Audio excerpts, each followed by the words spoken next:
Hi, my name is Dewey, and the book I chose to read this quarter was Situations Matter: Understanding How Context Transforms Your World by Sam Summers. This book was a little bit different than the books I've been reading up to this point, which have all been about race, but I really enjoyed this one, mostly because Summers has such a unique and interesting voice. It was more like having a conversation with a friend about all this really cool stuff. A lot of the times, nonfiction books, the writing can be a little bit stiffy and formal, but this book didn't do that at all, and I really enjoyed it because of that. The first big idea that Summers talks about is the idea of what you see is what you get. What you see is what you get refers to the human tendency of immediately jumping to the easiest conclusion we can think of and not putting any effort into thinking deeper than whatever our first reaction is. For example, on first thought, people like to think of people with glasses as smarter than people without glasses. But if you stop and think for a few seconds, that doesn't make any sense. How does my visual impairment affect my level of intelligence? This is something everyone does every single day. We place things into categories to make things easier for ourselves. We as human beings are very quick to judge and label things in order to make some sort of sense out of our crazy, hectic lives. And when it comes to people, this is based on the assumption that personalities are stable. So if someone was rude to you one day, they must just be an awful person. And if someone was nice to you one day, they must be a really great person. But in reality, we're different people at different times. We all have those days where we're rude, and we also all have those days where we're good people. I certainly am a different person running on 2 hours of sleep on a Wednesday morning than I am on a 7 p.m. in the summer. One of the biggest takeaways I got from this book is that we really should help people more often. Summers talks a lot about crowds and how they change the way we think, and it really doesn't matter how good of people we think we are. We're less likely to help people in a crowded area because it's easier to say, oh, someone else will do it. This may seem harmless, but for some people, it really is life or death. Summers brings up the case of a woman who was attacked and tried to run away screaming into an apartment building, but the police weren't called until 35 minutes later, and by that time, it was too late. It was later found that many people had heard the screaming. So if we apply what you see is what you get here, we can just brush it off and say these people were bad apples and awful people that don't care about others. But that doesn't take into account the factors of real life. Consider the context here. These people live in an apartment building in New York. They're used to drunken screaming at 3 o'clock in the morning. This probably didn't seem like an emergency to them. So this whole part of the book definitely changed the way I think a little bit, because next time I'm in a crowd and I see someone that needs help or something that doesn't seem quite right to me, I really do think I wouldn't be able to ignore it and just assume someone else will take care of it after reading this book. The power of crowds then brings us to the power of situations, how characteristics of our environment shape our behavior. A famous study that Summers brings up is the 1960 Stanley Milgram shock experiment. In this study, participants thought they were part of a study to see how punishment affected learning, but that wasn't the case.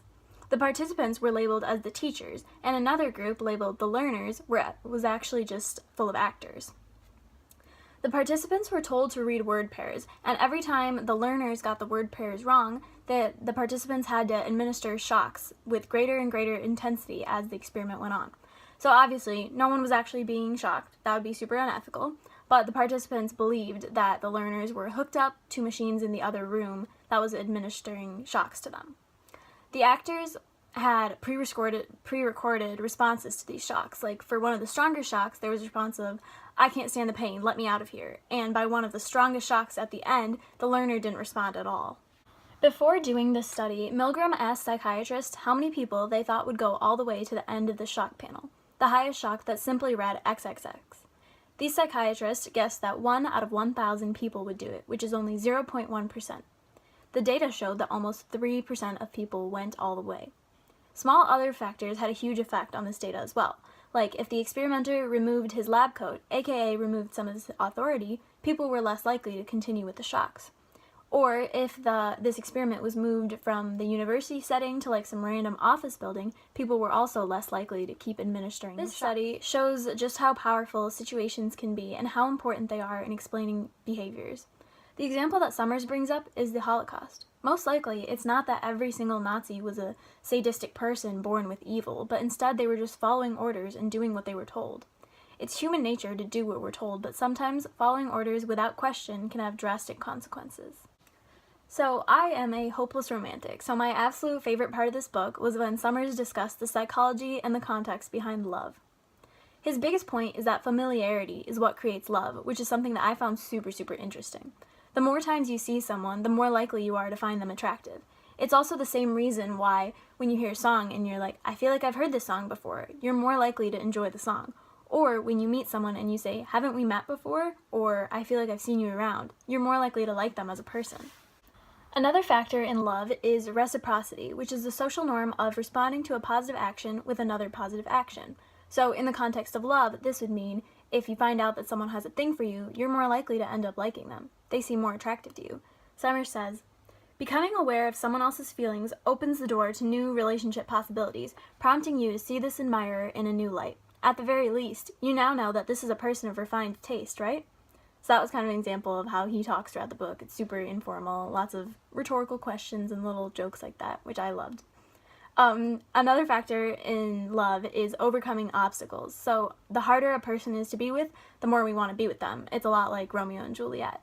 Secrecy increases attraction. It was pretty crazy to read this chapter about love and realize that geography is the #1 cause of love, and all of these little factors that have such a big impact on our lives and who we fall in love with. This was my favorite part of the book, but from the psychology of love comes the psychology of hate. Now, I thought this book was not about race at all, as it was not something that had been mentioned previously, but it's very hard to be an American and discuss hatred without bringing up race. Clearly, racism is most easily attributed to in-group, out-group, and that brings us right back to Tajfel, a study that's been mentioned in all of the books I've read so far. We're more likely to favor people we identify with, even based on minimal characteristics. Summers has some really interesting thoughts about categorization. He says, we begin categorizing things early on into simple things like vegetables, birds, cars, and that's how we learn what things are. He says, this ability to relate the new to the familiar makes it that much easier to deal with novel items in your environment, freeing up cognitive resources for more important pursuits.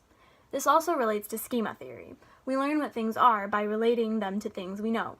A sofa is just a long, soft chair. A journal is just an empty book. A candle is just a small fire. But more importantly, this brings us back to the very first idea of what you see is what you get. We take the easy way out when it comes to categorization, and this leads us to not thinking deeper. As humans, we don't like ambivalence. We prefer to say that things are black or white, right or wrong, this or that, but that isn't how real life works. When we categorize people, they either fall into us or the them category. And that's the force behind how we see people. We're more likely to forgive our in-group and see the best in them than the out-group, which leads to social divisions such as race. This brings us to the tasks that Summers gives his readers. He gives you a list of words and asks readers to place their hands on their thighs. For unpleasant words, you're supposed to slap your left thigh, and for pleasant words, you slap your right thigh. This first task was easy enough. The words were pretty obvious, whether they were pleasant or unpleasant, like angel, heaven, death, garden, evil, sunshine. They were easy enough to categorize. The second list became a little bit more controversial. The pleasant and unpleasant words were still there, so that part remained completely the same, but now there were stereotypical black and white names like Jamal, Greg, Emily, Lakeisha, and you had to categorize those names. So for the black-sounding names, you slapped your left thigh along with the unpleasant words, and for the white-sounding names, you slapped your right thigh along with the pleasant-sounding words. This task was also pretty easy to complete. Now came the third and final list. For this one, you slapped your left thigh for unpleasant words and white-sounding names, and you slapped your right thigh for the pleasant words and the black-sounding names. So I did all 3 of these tasks while in class, and this last one was significantly more difficult. It took me a longer time to get through, and I messed up more.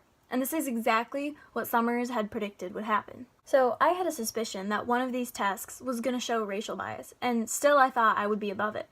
Most people, including those who are very obviously racist, still don't consider themselves racist people. But I really don't consider myself a racist person, because of all the effort I've put into recognizing and eliminating racial bias in my own life. I mean, I've been reading about racism and watching documentaries and educating myself and going to protests since I was like 12, and still this list tripped me up. This goes to show how prevalent and deeply ingrained racial bias is within us. I mean, I've been doing my best to fight against racism for years, and still this test was able to bring out this subconscious racial bias within me. And even saying this out loud right now is super uncomfortable for me, and because it's an uncomfortable thing to admit that yes, we all have internal racial bias, whether or not we choose to recognize it. Something I really liked that Summers says in this chapter is, it's high time to stop the fruitless arguments about who is and who isn't a racist. We all are. We all break down the people we see into distinct social categories. We're all impacted by stereotypes. We have automatic preferences for and against certain groups. We're more comfortable with in-groups than out-groups. The real question isn't whether or not you're an ist. Rather, it's, are you willing to make the effort to go beyond your default tendency of relying on category-based associations, and does the situation you're in leave you with enough cognitive energy to do so? This book really makes readers think about how quick we jump to conclusions without recognizing the contextual factors at play. And Summers' call to action is that we start to recognize these contextual factors in our lives. Summers concludes by saying, remember, not all discrimination is born from animus. A good heart is not a failsafe against inequity.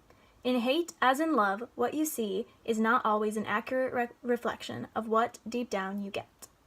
Understanding situations doesn't always make you a better person, but it will make you a more effective person.